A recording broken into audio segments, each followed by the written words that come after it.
اعوذ باللہ من الشیطان الرجیم بسم اللہ الرحمن الرحیم۔ سید علی حمدانی کا اولیاء اللہ میں مقام۔ سید علی حمدانی کے حالات زندگی پر 600 سالہ قدیم ترین ماخذ رسالہ مستورات ملتا ہے، جس میں ایک واقعہ مرقوم ہے کہ صاحب رسالت مستورات مولانا حیدر بدخشی فرماتے ہیں کہ ایک روز سرور کونین صلی اللہ علیہ وآلہ وسلم نے عالم رویا میں سید علی حمدانی کو بشارت دی۔ لواء علی الحمدانی عرفہ لواء من جمیع الاکابر الاولیاء، یعنی علی حمدانی کا جھنڈا تمام بڑے بڑے اولیاء اللہ کے جھنڈوں سے اونچا ہے۔ اور ساتھ ہی رسالت مآب سرور کونین صلی اللہ علیہ وسلم نے یہ بھی فرمایا، فرزند علی حمدانی نہ تو امام ابو حنیفہ اور نہ ہی امام غزالی آپ کے رتبے کے برابر ہیں، اور اس میں عالم حقیقت اور عالم غیبت میں کوئی فرق نہیں۔ علامہ اقبال نے سید علی حمدانی کے بارے میں جو امام غزالی کا تذکرہ کیا ہے، تو غزالی در سے اللہ گرفت، ذکر و فکر از دودمان گرفت۔ دراصل یہ ایسی ہی عالم رویا میں حضرت رسالت مآب سرور کونین صلی اللہ علیہ وسلم کے فرمان کا خلاصہ ہے۔ حضرت سید علی حمدانی کو یہ مقام نہ صرف علم بلاغت کی رسائی کی وجہ سے حاصل ہوا، جس کی وجہ سے آپ کو دربار رسالت سے علی ثانی کا خطاب ملا۔ مولانا حیدر بدخشی اپنی کتاب میں معمر ابو سید حبشی رضی اللہ تعالیٰ عنہ کی اجازت کا سبب کے بارے میں فرماتے ہیں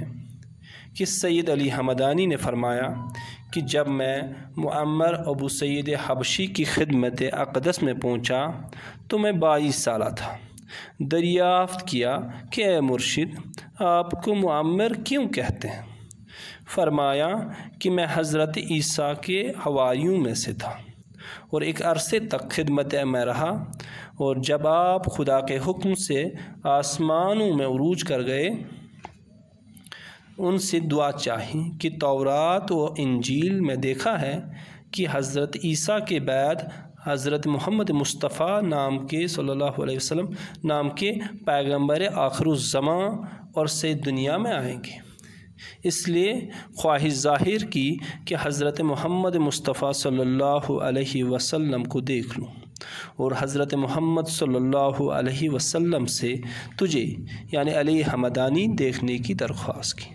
صاحب مقامات شام میں ابو سید حبشی کے اشتیاق کے دیدار کی وجہ یہ بھی مرقوم ہے کہ سید علی حمدانی ولیوں میں بلند مرتبہ ہوگا، اور جو کہ تمام دنیا میں دین اسلام زندہ کرے گا اور پھیلائے گا۔ حضرات الاقدس میں شیخ بدر الدین سرہندی جو خلیفہ تھے مجدد الف ثانی کے، وہ لکھتے ہیں کہ مجدد الف ثانی نے بھی معمر ابو سید حبشی سے ملاقات کی۔ صاحب رسالت المناقب الجواہر میں مرقوم ہے کہ سید علی حمدانی نے اپنی زبان مبارک سے فرمایا،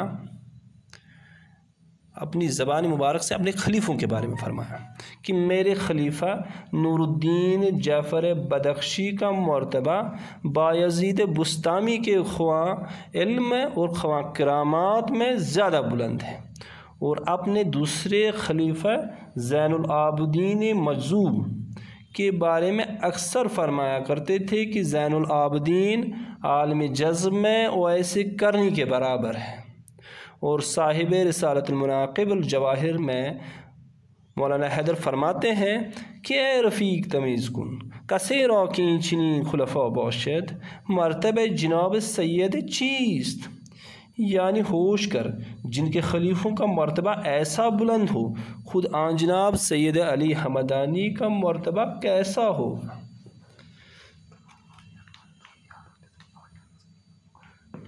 حضرت سید علی حمدانی کو علی ثانی کا لقب آپ کے بلند مرتبے کی ایک قوی دلیل ہے۔ تمام اولیاء میں کسی کو یہ لقب حاصل نہیں ہے، نہ تو ملا ہے۔ دراصل یہ سید علی حمدانی کی دعوت دین میں کا فریضہ ہے جو سید علی حمدانی نے سر انجام دیا، اور اسی کی یہ بہت بڑا ایک مقام جو سید علی حمدانی کو ملا وہ صرف دعوت کے لیے، جو دعوت کا فریضہ سید علی حمدانی نے سر انجام دیا۔ تاریخ اسلام میں یہ دور جو 14ویں صدی کا ہے، جو سید علی حمدانی کا دور ہے، وہ زرین دور کہا جاتا ہے، کیونکہ اسی دور میں دنیا کے اکثر غیر مسلم اقوام میں اسلام کا آفاقی پیغام پہنچا، جس کی سب سے بڑی وجہ سید علی حمدانی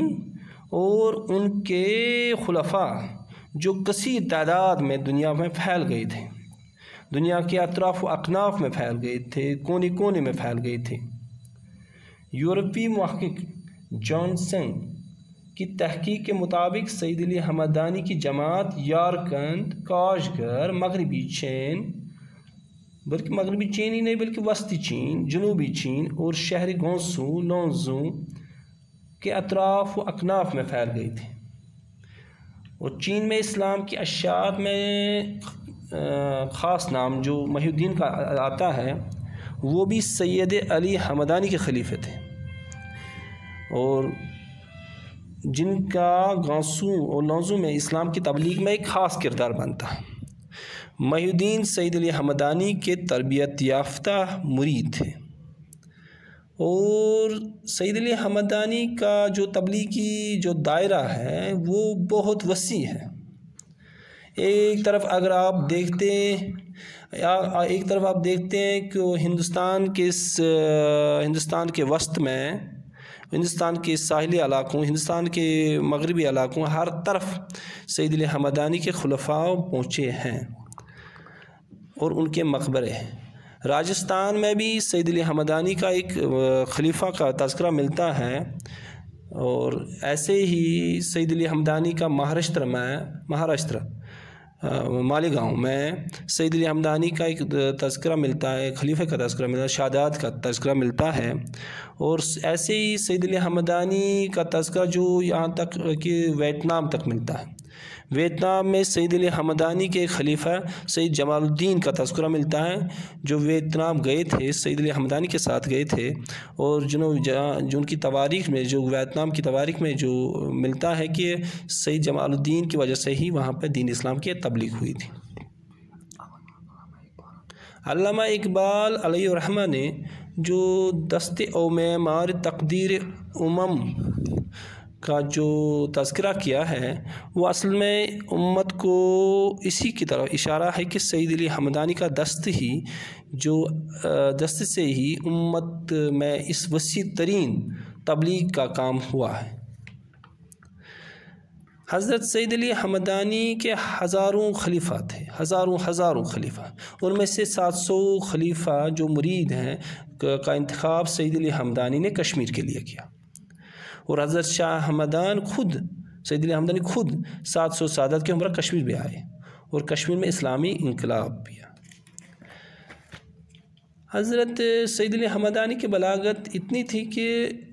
عالم اسلام کے عظیم صوفی بزرگ شاہ نعمت اللہ کرمانی سہروردی، جن کی پیشن گوئیاں آج زبان زد و خاص و عام ہیں، حضرت سید علی حمدانی کے بارے میں فرمایا کرتے تھے کہ اگر چہل نعمت اللہ در عالم باشد در مرتبہ سید علی حمدانی نرسد، یعنی اگر چہل گناہ، یعنی اگر 40 گناہ بھی نعمت اللہ کرمانی جیسے عالم ولی دنیا میں ہو، لیکن سید علی حمدانی کے مرتبے کے برابر نہیں ہو سکتے۔ سید علی حمدانی جب یزد میں شاہ نعمت اللہ کرمانی سے ملنے ان کی خانقاہ میں گئے تو شاہ نعمت اللہ نے اپنے مرید آپ کے استقبال کے لیے روانہ کیا، اور جب سید علی حمدانی آپ سے ملنے پہنچے تو شاہ نعمت اللہ نے اپنا دستار سر سے اتار کر سید علی حمدانی کو اس پر بیٹھنے کی استدعا کی، اور ساتھ ہی نعمت اللہ نے فرمایا سید علی حمدانی آج شب میں نے رسول اللہ صلی اللہ علیہ وسلم کی زیارت کی اور رسول اللہ صلی اللہ علیہ وسلم نے فرمایا نعمت اللہ میرے بیٹے سید علی حمدانی کے دست سے اپنا دستار درست کرنا، اور تب اس سے میں آپ کی آمد کا بھی منتظر ہوں۔ چنانچہ دیوان شاہ نعمت اللہ میں شاہ نعمت اللہ آپ کا تذکرہ ان الفاظ میں کرتے ہیں: ماں مرشد شوق خرابات جہان، ساقی سرپرد میں خانے جان،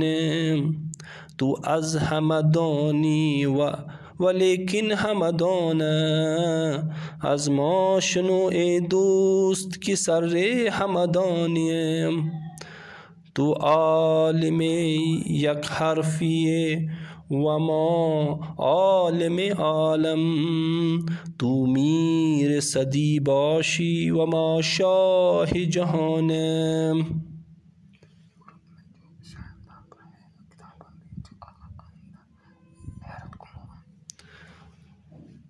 حضرت شاہ ہمدان کی ان کی جو تبلیغی اس پہ جو کام ہو رہا ہے وہ یورپ میں ہو رہا ہے، اور بڑی حیرت انگیز انکشافات ہو رہے ہیں۔ سید علی حمدانی کے جو تبلیغی آثار جو دنیا کے اطراف میں مل رہے ہیں اس پہ اب تحقیق وہ زیادہ تر یورپی مترشین یورپی محققین کر رہے ہیں، اور خاص کر جانسن کا نام آتا ہے جن کے مطابق سید علی حمدانی نے عالم اسلام میں ایک بہت بڑا کام کیا۔ انشاءاللہ ان کا جو بھی وہ عالم ہے وہ جلدی ان کا تحقیق بھی ہوگی، یورپ میں جو تحقیقیں ہو رہی ہے وہ بھی ہوگی، تو بہت بڑے انکشافات ہوں گے سید علی حمدانی کی تبلیغ کے متعلق۔ والسلام۔